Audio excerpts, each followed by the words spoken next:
E me diz uma coisa, a gente tem uma estimativa de quantas almas, espíritos, seres migraram de Capela para a Terra?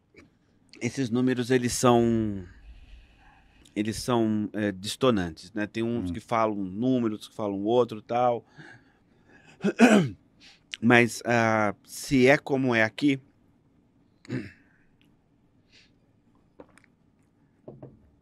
é no mínimo a proporção de 1/3. Nós somos em 8 bilhões hoje na Terra. Capela era em 6 bilhões. Ai, gente pra caramba. Então veio gente pra caramba. E precisava também de gente pra caramba aqui pra povoar tudo isso aqui. Não tinha nada, né? Tinha nada. Nada. Mas aí, então, digamos, o crescimento populacional da Terra, ele se dá por conta dessa espera das almas em corpos compatíveis? Seria isso?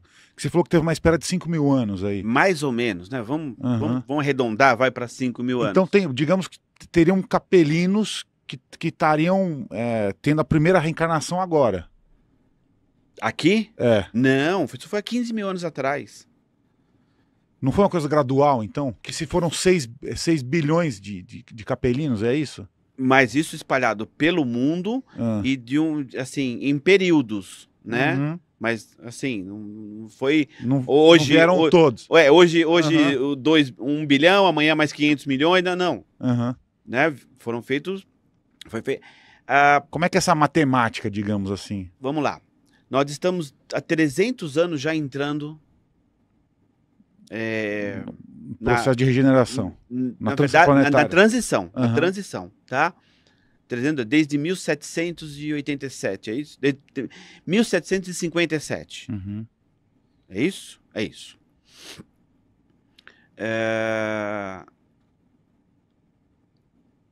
De lá pra cá, já tem espírito que teve a sua chance, não aproveitou e foi embora.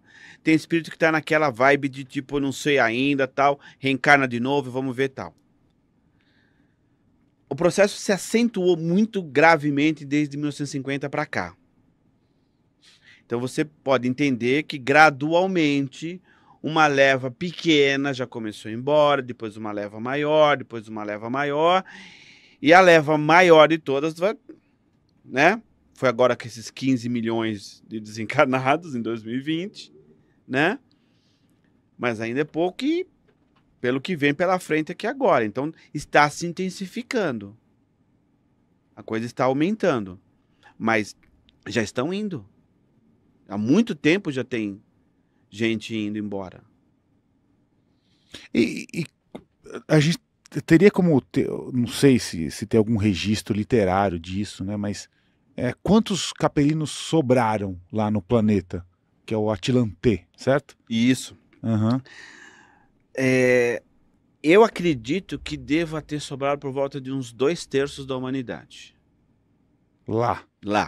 Que é a mesma coisa que eu acredito aqui. Alguns falam que é o contrário, que aqui vai embora 2/3.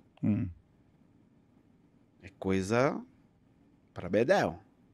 Então seriam, digamos, a estimativa eram 6 bilhões de habitantes na época Na época Como é que a gente pode chamar desse cataclisma? Sim, da transição mesmo. Da transição. A transição dele, a mesma transição que a gente está passando hoje. Então de 6 bilhões, vieram 2 bilhões para cá, ficaram os 4 bilhões lá, é isso? Mais ou menos. Uhum. Mais ou menos isso.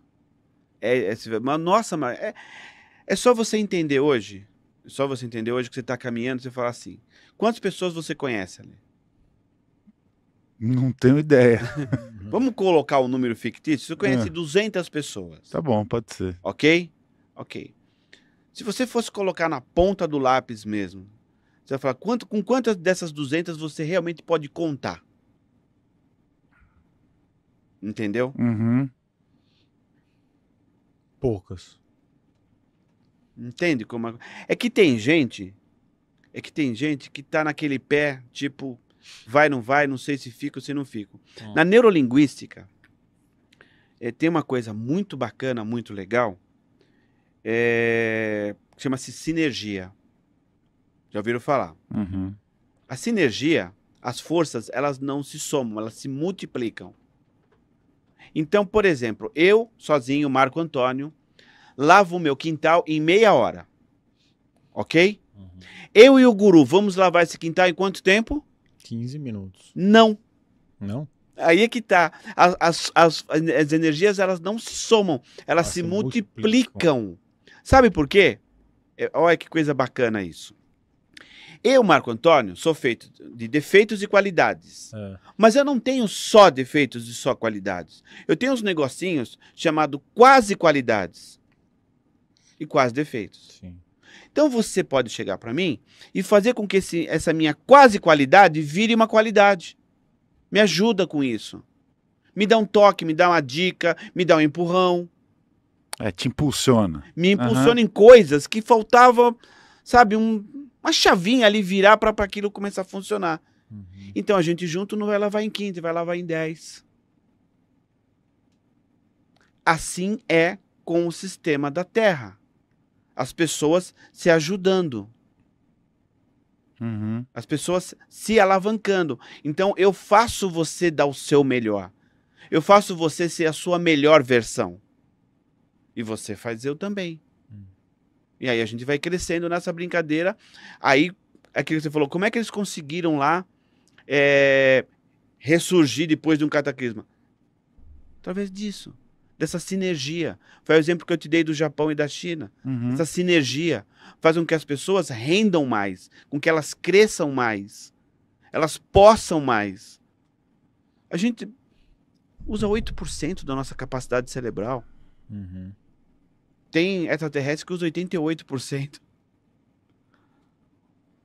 Olha, diferente. É o que falta a gente caminhar.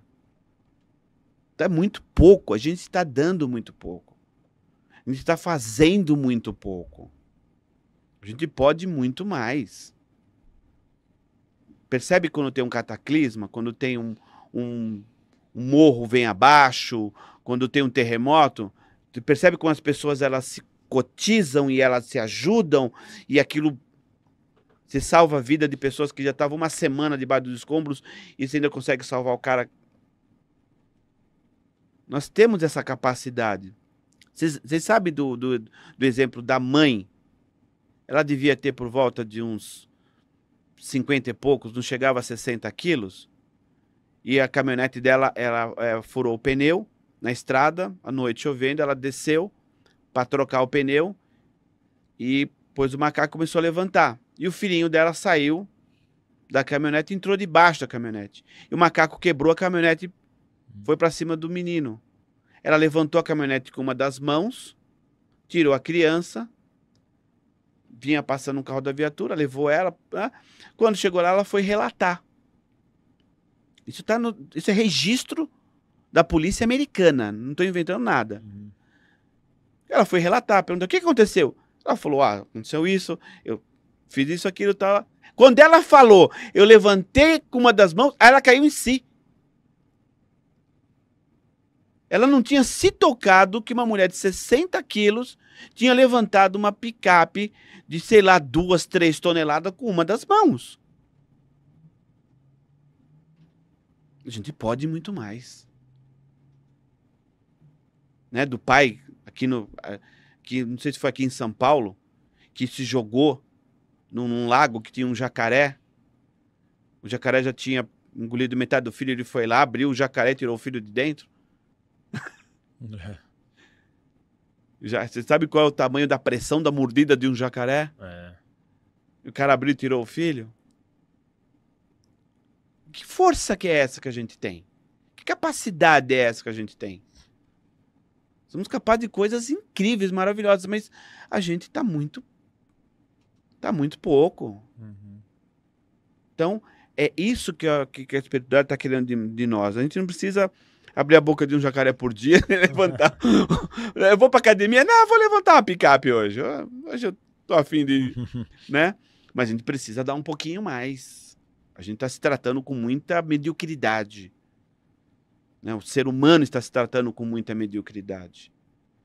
E aí, quando acontece as buchas que estão acontecendo no planeta, em termos de aquecimento global, em 2007, eu estava vendo TV, e aí eu fui tava um jornal lá do meio-dia, eu olhei, eu vi lá, IPCC alerta sobre aquecimento global, 2007.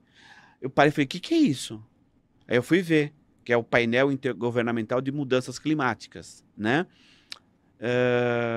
Alertando, 2.500 cientistas alertando, se não tomasse providência naquela época, a coisa seria muito grave.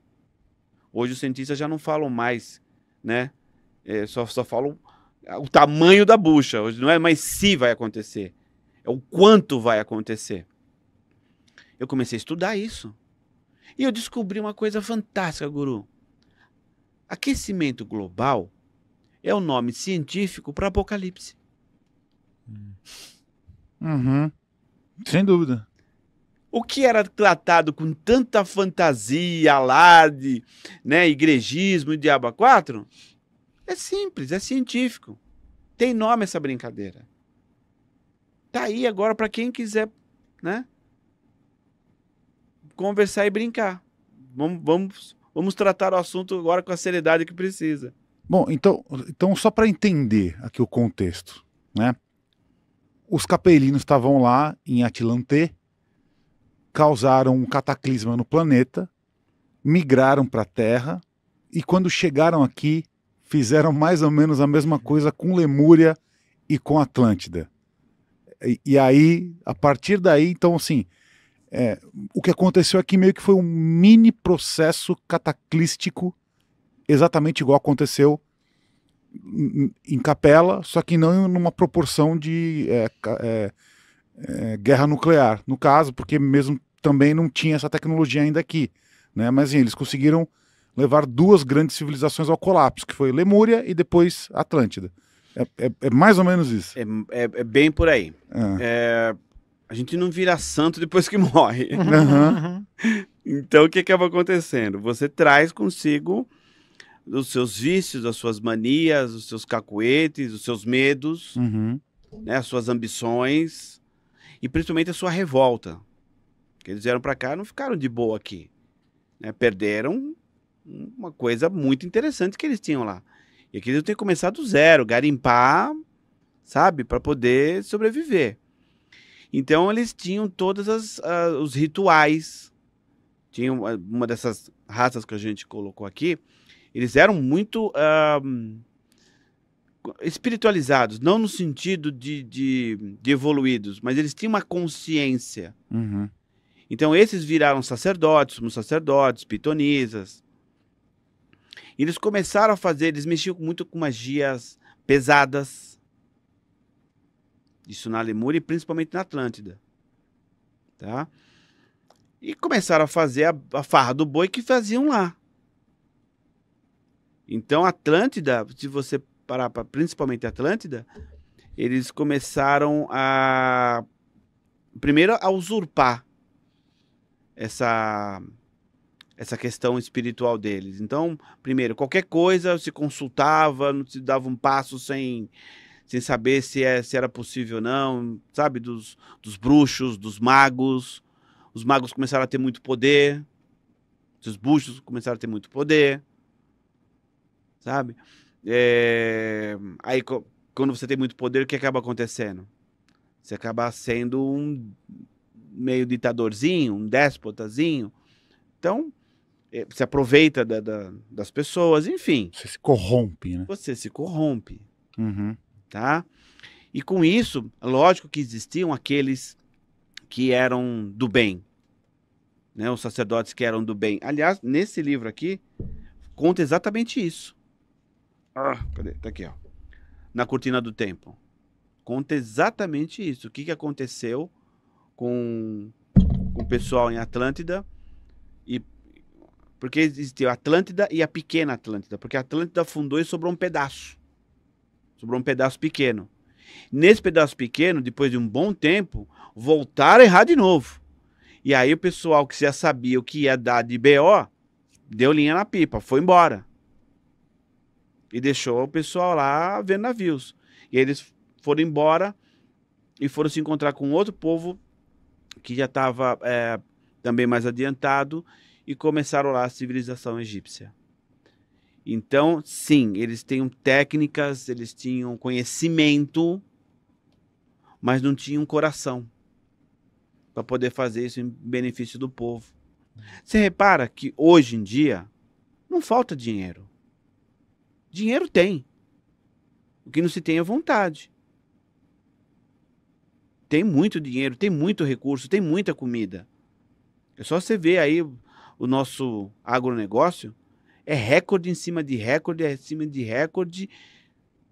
A coisa tem muito alimento, mas não se tem vontade para se poder fazer uma coisa mais equânime, né, para todo mundo. Uma outra coisa que é interessante. Um tempo atrás, eu vi que os tratores estavam todos mecanizados, controlados por GPS, né? Não tem mais no campo, dependendo da plantação, você tem drones dispersando adubo, inseticida na plantação sem nenhum contato humano. E eu fiquei meio assim, falei, cara, mas e os camponeses tudo, né? Aí me veio uma informação que assim, cara, mas não é mais pro ser humano estar fazendo isso. Lá na lavoura, debaixo do sol, carpindo, tudo isso é coisa... O ser humano é para estar lá atrás fazendo. Fazendo a parte da inteligência da coisa. É da inteligência da coisa. Uhum. Mas isso tem que ser para todo mundo, não é para meia dúzia. Então, é aí que a gente peca. É aí que a gente falha. Quando a gente não abre. Quer ver uma outra coisa?